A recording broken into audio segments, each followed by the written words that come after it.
கார்த்திக் தீபா சீரியல்ல ஒரு குட்டி பிரமா வந்திருக்குது. என்ன நடக்க போகுதுன்னு பார்க்கலாம். வாங்க வீடியோக்குள்ள போலாம். சாமுண்டீஸ்வரி குடும்பத்துல எல்லாரும் பாட்டி ஊருக்கு போறோங்கிற சந்தோஷத்தை அறக்க பறக்க மகிழ்ச்சியா சந்தோஷமா ரெடி ஆகுறாங்க. ராஜராஜன் பட்டு வேஷ்டி பட்டு சட்டியில வராங்க. இதை பார்த்து மயில் வாகனம் கேட்குறாங்க, அடடே மாமா என்னது ஆளே அடையாளம் தெரியாத அளவுக்கு ஜம்முன்னு பட்டு வேஷ்டியும் பட்டு சட்டியும் போட்டதும் எப்படி கலையா இருக்கீங்க தெரியுமாங்கிறாங்க. ஆமா மாப்பிள்ள, பிறந்த ஊருக்கு போறோங்கிறதுலயே ஒரு தனி சுகம். அதுலயும் 25 வருஷம் கழிச்சு இன்னைக்கு அந்த மண்ணை மதிக்க போறேன். எல்லாத்தையும் பார்த்து எவ்வளவு வருஷங்கள் ஆயிடுச்சு.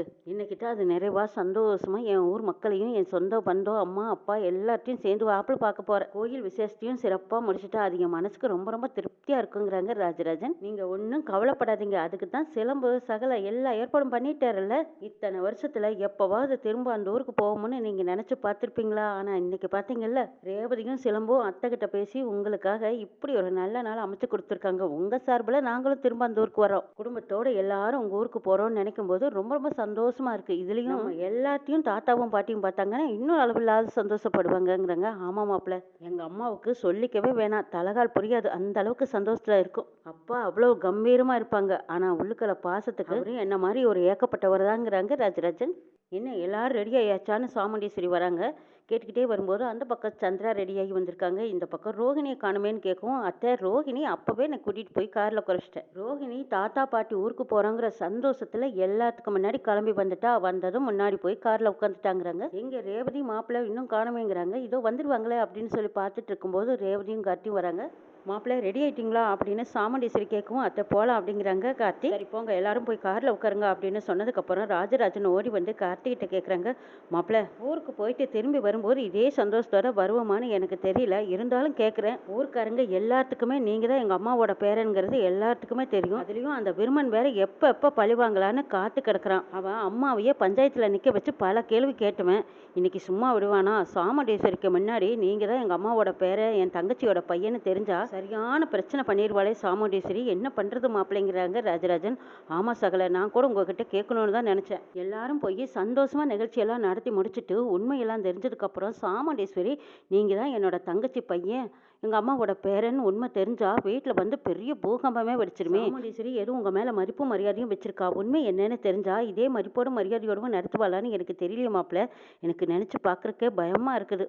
ஊருக்கு போகிறோங்கிற சந்தோஷம் ஒரு பக்கம் இருந்தாலும் தெரிஞ்சுட்டா என்ன செய்யறங்கிற பயம் ஒரு பக்கம் இருக்குதுங்கிறாங்க ராஜராஜன். மாமா நீங்கள் ஒன்றும் கவலைப்படாதீங்க, அது எல்லாம் நான் பார்த்துக்கிறேங்கிறாங்க. என்ன மாப்பிள்ள பார்த்துக்கிறேன்னு சொல்கிறீங்களே, ஊருக்காரங்க அத்தனை பேர்த்தோட வாயும் மூட முடியுமா? மாமா அதை பற்றியெல்லாம் நீங்கள் ஒன்றும் கவலைப்படாதீங்க, எல்லாம் நான் பார்த்துக்கிறேங்கிறாங்க. சரி விடுங்க மாமா, சகலை பார்த்துக்கிறேன்னு சொன்னார்னா அதில் 1000 அர்த்தம் இருக்கும், கண்டிப்பாக எந்த பிரச்சனையும் வராது. சரி வாங்க எல்லாரும் கிளம்பலாம். ஏதோ நம்மளோட ஒன்றா பாட்டி ஊருக்கு வரேன்னு சொல்லி அத்தையும் சம்மதத்தோடு போய் உட்காந்துருக்காங்க. இன்னும் கொஞ்சம் லேட் பண்ணணும், நான் வரலேன்னு மறுபடியும் மரமேறி வந்துக்குவாங்க, பேசாமல் வந்துடுங்கன்னு கூப்பிடுறாங்க மயில் வாகனம். ஆமாம் மாப்பிள்ள, சாமுண்டீஸ்வரியை பற்றி நீங்கள் நல்லா புரிஞ்சு வச்சிருக்கீங்கன்னு சொல்கிறாங்க ராஜராஜன். ஆமாம் மாமா, எங்கள் அத்தையை பற்றி எனக்கு தெரியாதாங்கிறாங்க. சரி சரி வாங்க, உங்களுக்கு எப்போவுமே தமாசும் கேலியும் தான் அப்படின்னு ராஜராஜன் சொல்லி 2 மாப்பிள்ளையும் அழைச்சிட்டு போகிறாங்க. பாட்டி ஊரில் கோயில் கும்பாபிஷேகத்துக்கு போனதுமே அந்த மண்ணை மதிச்சதும் ராஜராஜனுக்கு அவ்வளவு சந்தோஷம் நிகழ்ச்சியாக இருக்குது. அப்பாடா, இந்த ஊருக்கு வந்து எத்தனை வருஷம் ஆச்சு, எண்ணி 25 வருஷம் ஆயிடுச்சு. வருஷத்துக்கு அப்புறமா இன்னைக்கு தான் வந்திருக்கோம். எவ்வளவு சந்தோஷமா இருக்குது தெரியுமா மாப்பிள்ள. இது எல்லாத்துக்கும் காரணம் நீங்கள் தான். நீங்கள் மட்டும் இப்படி ஒரு முயற்சி மட்டும் பண்ணாமல் இருந்திருந்தீங்கன்னா நிச்சயமாக நான் இந்த ஊருக்கு வந்திருக்கவே முடியாது. என் ஊர் மக்களையும் சனத்தையும் நான் பார்க்காமவே முடியாமல் போயிருந்தேன். அருமை பெருமை இது எல்லாமே உங்களுக்கு தான் சேரணும் அப்படிங்கிறாங்க. அதெல்லாம் இருக்கட்டும் மாமா, சரி வாங்க, பாட்டி தாத்தா எல்லாருமே நம்மளுக்காக காத்து கிடப்பாங்கங்கிறாங்க. மாமா போனதும் அப்பாவை பார்க்கணும், அப்பாவை பார்த்து எத்தனை வருஷமாச்சு. பார்த்தீங்களா மாப்பிள்ள எவ்வளோ பிரம்மாண்டமான கோயில்னு. நான் ஈஸ்வரியை கல்யாணம் பண்ணிக்கிட்டு இந்த ஊரை விட்டு போனதுனால இந்த கோயிலையே இழுத்து போட்டிட்டாங்க. இத்தனை வருஷத்துக்கு அப்புறம் திரும்பவும் சாமுண்டீஸ்வரியோடு வந்து என் பிள்ளைங்க மாப்பிள்ளைங்க இவங்க கையால் இந்த கோயிலை திறக்கிறோன்னு நினைக்கும் போது இன்னொரு வகையில் சந்தோஷமா இருக்கு. கோயில் கும்பாபிஷேகத்தையும் சிறப்பாக நடத்திட்டு அம்மா வீட்டுக்கும் போயிட்டு போகணும்னு நினச்சிட்டு இருக்காங்க ராஜராஜன். மாமா உங்க மனசுல நீங்க என்ன நினைக்கிறீங்களோ அதெல்லாம் எங்களுக்கும் கேட்குது மாமாங்கிறாங்க மயில் வாகனம். ஓஹோ கேட்டுருச்சா, சரி சரி வாங்க, நம்மளுக்காக எல்லாரும் காத்திருக்காங்க பாருங்கன்னு சொல்லி எல்லாரும் அங்கே போறாங்க. ராஜராஜனுக்கு ஊர் மரியாதையும் கொடுத்து கோயிலை திறந்து வச்சு கும்பாபிஷேகம் உங்க கையால நடத்தி கொடுக்கணும்னு கேட்குறாங்க. அதே மாதிரி ராஜராஜன் சிறப்பாக கும்பாபிஷேகத்தை நடத்தி கொடுக்குறாங்க. பாட்டி வந்து அப்பாடா ராசராசா, இந்த ஊருக்கு வந்து நீ எவ்வளோ வருஷம் ஆச்சு, நீ வந்தது எனக்கு மனசுக்கு நிறைவா இருக்கு. இதுலயும் கோயில் கும்பாபிஷேகத்தையும் சிறப்பா நடத்தி கொடுத்திட்டப்பா, மனக்கவலையே தேர்ந்துருச்சு. ஊர்க்காரங்க ஒவ்வொருத்தரும் 1008 கேள்வி கேட்பாங்க, எல்லாத்துக்கும் நான் பதில் சொல்லி கூனி குறுகி போய் பின்னாடியும் ஏச்சும் பேச்சும் எவ்வளவுன்னு இருக்க. இன்னைக்கு பேசினவ எல்லாம் வாயடிச்சு போய் நிப்பாளுகள்ல. என் மகன், மருமக, பேத்திமாருக எல்லாரும் இங்க வந்திருக்கீங்க. இது எல்லாத்துக்கும் காரணம் என் பேரன் தான். அதுக்கு மேல அந்த முருகன் கார்த்திகேயன்னு சொல்லிடுறாங்க. ஏ கிழவி என்னது பேரன் பேரன்னு எப்ப பார்த்தாலும் பேரன் புராணமே பாடிட்டு இருக்கிறியா அப்படின்னு கேக்குறாங்க சாமுண்டீஸ்வரி. ஐயோ அது என்ன சாமுண்டீஸ்வரி அப்படி ஈஸியா சொல்லிப்பட்ட? என் பேரனை பத்தி உனக்கு யாருக்கும் தெரியாது. அவன் நடந்தா ராஜ நட என்ன கம்பீரம். அவன் முகத்துல ராஜ கலை இருக்கும் தெரியுமா? அவனை சுத்தி எப்பவும் பல பேர் இருப்பாங்க. அவனுக்காக வாசல்ல எத்தனை பேர் அவனை பார்க்க காத்து கிடப்பாங்க தெரியுமா? எத்தனை மக்களுக்கு வேலை கொடுத்துருக்கான். அண்ணாந்து பார்த்தா கூட கழுத்து சுளிக்கும். அவ்வளவு பெரிய கட்டடமெல்லாம் கட்டி அத்தனை கட்டடத்துலயும் அத்தனை பேர்த்துக்கு வேலை கொடுத்து வச்சிருக்கான் என் பேர. வீடு இந்த ஊரச்சோடு பெரிய அரமனை. அவன் அம்மாவும் அப்பனும் அவனை கேட்காம ஒரு இன்ச்சு ஒன்னு நகர்த்த மாட்டாங்களே. அவனுக்குன்னு ஏகப்பட்ட கம்பெனியை உருவாக்கி வச்சிருக்கானாமே.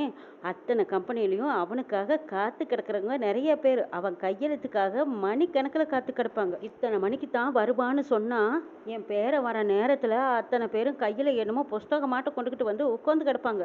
அதுக்கு பேர் பயிலோ என்னமோ சொல்லுவாங்க. அதில் அவன் கையெழுத்து போட்டால் தான் கம்பெனிக்கு வேலைக்கும் போக முடியுமா, வேலையும் கிடைக்குமா, இப்படியெல்லாம் என்னென்னமோ சொல்லுவாங்க. இதெல்லாம் நான் அரசியல் பரசலாக தான் கேள்விப்பட்டிருக்கிறேன். பேரனை பற்றி சொல்கிறதுக்கு இன்னும் மலையாட்டம் நிறைய இருக்குது. ஆனால் இப்போ உங்கள் எல்லாத்தையும் பார்த்த சந்தோஷத்தில் நான் ஒரு முக்கியமான விஷயத்த சொல்ல மறந்துட்டேன். அவ்வளவு வேலையும் போட்டுட்டு நம்ம ஊர் கும்பாபிஷேகத்தை பார்க்கறதுக்காக அவனும் வர்றான். அது மட்டும் இல்லை ராசராஜா, நீங்கள் எல்லாரும் குடும்பத்தோடு நம்ம ஊருக்கு வந்திருக்கீங்கன்னு கேள்விப்பட்டதும் அவன் எவ்வளோ சந்தோஷப்பட்டான் தெரியுமா? மாமா குடும்பத்தை நான் இது வரைக்கும் பார்த்ததே இல்லை. நான் பார்க்கணும்னு ரொம்ப ஆர்வமாக காலையில் நேரமே கிளம்பிட்டானாமே. இப்போ வந்துடுவான், எல்லாரும் இருந்து பார்த்துட்டு போகலாங்கிறாங்க. பாட்டி நீங்கள் உங்கள் பேரனை பற்றி ரொம்ப பெருமையாக சொல்லும்போது உங்கள் பேரனை கண்டிப்பாக நாங்கள் பார்த்தே ஆகணும்னு எங்களுக்கு ரொம்ப ஆசையாக இருக்குதுன்னு துர்காவும் ரோகிணியும் சொல்கிறாங்க. அம்மாடி கவலைப்படாதீங்க, இப்போ வந்துடுவான் பாரு. கம்பீரமாக ராஜ நடையில் என் சிங்கக்குட்டி இப்போ வந்து இறங்குவான் பாருங்க. பார்த்தீங்கன்னா வாய் மேலே விரல் வைப்பீங்க, அப்படி ஒரு அழகு. என் மக அபிராமிக்கு அவனைத்தான் ரொம்ப பிடிக்கும். அப்படி நல்ல டேலண்ட் உள்ளவன் தெரியுமா? ஏதோ பர்சனாலிட்டி அது இதுன்னு சொல்லுவாங்களே, அதுல எல்லாம் ரொம்ப மீறினாலு. பார்க்கறக்கே தெய்வாம்சமா இருப்பான் தெரியுமான்னு பாட்டி கார்த்தியை பார்த்துக்கிட்டு ரொம்ப பெருமையா சொல்லிட்டு இருக்காங்க. இவங்க எல்லாரும் வரப்போற பேரனை பத்தி பேசிட்டு இருக்கிறதா நினைச்சு கற்பனையில இருக்காங்க. அப்பதான் ஒரு கார் ஒண்ணு வந்து நிக்குது. நீங்க சொல்லும் போது உங்க பேரனை நான் இப்பவே பார்த்தாகணும், ரொம்ப ஆர்வமா இருக்கு பாட்டி, எப்ப வருவாங்கன்னு கேளுங்கிறாங்க. அப்போ ஒரு கார் ஒண்ணு வந்து நிக்குது. இதோ வந்துட்டானே என் பேர சிங்கக்குட்டி பாருங்க அப்படின்னு சொல்லி பாக்குறாங்க. அங்க காரை விட்டு இறங்கி வராங்க நம்ம இளையராஜா காரோட நிறைய கார் வந்திருக்கு. அதுல இருந்து எல்லாருமே ஒருத்தர இறங்கி வராங்க. அதை பார்த்த ரேவதி கேக்குறாங்க, பாட்டி இதுல உங்க பேரை யாருன்னு கேக்குறாங்க. அத வரான் பாரு என் சிங்க குட்டிங்கிறாங்க. அங்க இளையராஜா அப்படியே சோளக்காட்டு பொம்மைக்கு கோட்டு சூட்டு போட்ட மாதிரி சலுக்கு புழுக்குன்னு நடந்து வராங்க. பாட்டி இதுல யாருன்னு எனக்கு தெரியலையேங்கிறாங்க ரேவதி. பாரு ராஜ கம்பீரமா ராஜ நடையில என் சிங்க குட்டி வருவான்னு பாட்டி பெருமையா சொல்லும் போது அங்க சந்திராவும் பாக்குறாங்க, சாமுண்டீஸ்வரியும் பாக்குறாங்க. இளையராஜாவை பார்த்துட்டு சந்திரா கேக்குறாங்க, என்னக்கா இது கோமாளி மாதிரி இருக்கிற இவரை பார்த்தா இந்த கிழவி இவ்வளவு பீத்துச்சு, நான் கூட என்னமோ ஏதோன்னு நினைச்சேன், சுத்த டம்மி பீஸா இருக்கும் போல இருக்குங்கிறாங்க சந்திரா நமக்கு அதை பத்தி என்ன பேசாம இருங்கிறாங்க. இளையராஜா வந்ததும் பாட்டி என்ன ஆசீர்வாதம் பண்ணுங்கன்னு பாட்டியோட காலில் விழுந்து ஆசீர்வாதம் வாங்குறாங்க. இதுல ரேவதி யாருன்னு கேக்குறாங்க. நான் தாங்கிறாங்க ரேவதி. உன்னைத்தான் என்ன கல்யாணம் பண்ணி வைக்கணும்னு பாட்டி ரொம்ப ஆசைப்பட்டாங்க. என்ன செய்யறது, உன்னோட கெட்ட நேரம் எனக்கு ஒய்ஃப் பாக்குறதுக்கு நீ கொடுத்து வைக்கல. ஏதோ உங்க வீட்டுல வேலை பாக்குற கார் டிரைவரை கல்யாணம் பண்ணிக்கிட்டேன்னு நான் கேள்விப்பட்டேன். நீங்க தானே ரேவதியோட அப்பா, அப்ப எனக்கு மாமா, என்னோட தாய் மாமா நீங்க தானே, தப்பா செலக்ட் பண்ணிட்டீங்களே மாமா. இங்க நிக்கிறாரு டம்மி பீஸ் மாதிரி, இவர் யாருன்னு கேக்குறாங்க. நம்ம கார்த்தி பேசாம அமைதியா நிக்கிறாங்க. டேய் போதுண்டா, அளவுக்கு அதிகமா நடிச்சு மாட்டிக்காதடான்னு அப்படியே குசு குசுன்னு சொல்றாங்க. கார்த்தில என்னோட நடிப்புல உன்னை எங்கேயோ கொண்டு போக போறாங்க உங்க மாமியார் பாருங்கிறாங்க இளையராஜா. சிரிக்கு வந்ததே கோவம். ஏன் மாப்பிளைய பார்த்தா இவன் டம்மி பீசுங்கிறான், இவனை சும்மாவே விடக்கூடாது, துப்பாக்கி மட்டும் கொண்டாடாம விட்டுட்டோமே நினைக்கிறாங்க சாமுண்டீஸ்வரி. ராஜராஜா அவர் தான் என்னோட மாப்பிள்ளைன்னு சொல்லி அறிமுகப்படுத்துறாங்க. ஓ இவன் தான் நான் தாலி கட்ட வேண்டிய ரேவதி கழுத்துல தாலியை கட்டினா. நல்ல வேலை நான் மண்டபத்துல இல்லாம போயிட்டு இருந்திருந்தா தவற விட்டுருப்பேனா. பர்சனாலிட்டி, பணம், பிசினஸ், வெயிட் எல்லாத்துலயுமே நீ என்னை விட கம்மியா தான் இருக்க. சரி நீ அதை பேசி என்ன பிரயோஜனம், பேர் என்னன்னு தெரிஞ்சுக்கலாமான்னு கேக்குறாங்க. கார்த்தி அமைதியாவே நிக்கிறாங்க. ராஜாங்கிறாங்க. ரேவதி கேட்ட பேரு தான், இருந்தாலும் ரேவதி ஏன் உன் டேஸ்ட் இவ்வளவு கம்மியா இருக்கு, அத்தை பையனை கல்யாணம் பண்ணிக்கணும்னு உனக்கு தோணவே இல்லையா? சரி விடு, என்ன செய்யறது, உன்னோட நல்ல நேரம் அமைஞ்சு போச்சு, எப்படியோ அட்ஜஸ்ட் பண்ணி வாழ்ந்துக்கோ. சரியாப்பா வா, அப்படி உங்ககிட்ட கொஞ்சம் பேசணும்னு சொல்லி இளையராஜா நம்ம கார்த்தியை கூட்டிட்டு போறாங்க. டேய் நீ ரொம்ப தான் ஓவரா நடிக்கிறேடா, எங்க அத்தை கையில மட்டும் துப்பாக்கி இருந்தது இந்நேரம் உன்னை சுட்டு தோசை போட்டிருப்பாங்க தெரியுமாங்கிறாங்க கார்த்தி. அவங்க என்ன விட்டு பார்க்கும்போதே எனக்கு அப்படியே கைகாலெல்லாம் பதட்டமா நடுக்கமா இருந்துச்சு. சும்மா சொல்லக்கூடாது, உனக்கும் ரேவதிக்கும் ஜோடி பொருத்தம் பக்காவா சூப்பரா அருமையா இருந்துச்சுப்பா. கூடி சீக்கிரமே எல்லாத்துக்கிட்டையும் உண்மையை சொல்லிட்டு ரேவதியை நம்ம சென்னைக்கு கூட்டிட்டு வந்துரு, அம்மா உன்னை பார்க்கணும்னு காருக்குள்ள வெயிட் பண்ணிட்டு இருக்காங்க, வாப்பான்னு கார்த்தியை கூட்டிட்டு போறாங்க. காருக்குள்ள போய் பார்த்தா அபிராமி அம்மா உட்காந்துருக்காங்க. அவங்கள பார்த்ததும் கார்த்திக்கு ஒரே ஷாக். நீங்களுமா வந்தீங்கிறாங்க. ஆமாப்பா, எல்லாத்தையும் ஒன்று சேர்த்து பார்க்கணும்னு எனக்கு ரொம்ப ஆசையா இருந்துச்சு. அதான் கையோட ராஜா கூட வந்தேங்கிறாங்க. இன்னும் கொஞ்ச நாள் தான் நான் இங்க இருப்பேன். அதுக்கப்புறம் நான் வரேம்மா. ரேவதி என் கூட வரதும் வராதும் அவளோட விருப்பம். எப்படியோ நான் நினைச்ச மாதிரி 2 குடும்பத்தையும் சேர்த்து வச்சுட்டேம்மா. பாட்டியும் தாத்தாவும் அதை பார்த்து ரொம்ப சந்தோஷப்படுறாங்க. இது போதும் நமக்கு. இதுக்கப்புறம் நான் கிளம்பி சென்னைக்கு வரதா இருக்கேங்கிறாங்க கார்த்தி. சரிப்பா, எந்த பிரச்சனையும் இல்லாம பத்திரமா ரேவதியை கூட்டிட்டு வான்னு சொல்லிட்டு அங்கிருந்து கிளம்புறாங்க. ராஜா சொன்னது எல்லாம் கேட்டு சாமுண்டீஸ்வரி அப்படியே கோபத்துல கொந்தளிச்சு நிக்கிறாங்க. விட என் மாப்பிள்ளைய பெரிய பிசினஸ் மேன் ஆக்குறேன் பாரு. இந்த கோமாளி என் மாப்பிள்ளைய மட்டமா பேசிட்டானாங்கிறாங்க சாமுண்டீஸ்வரி.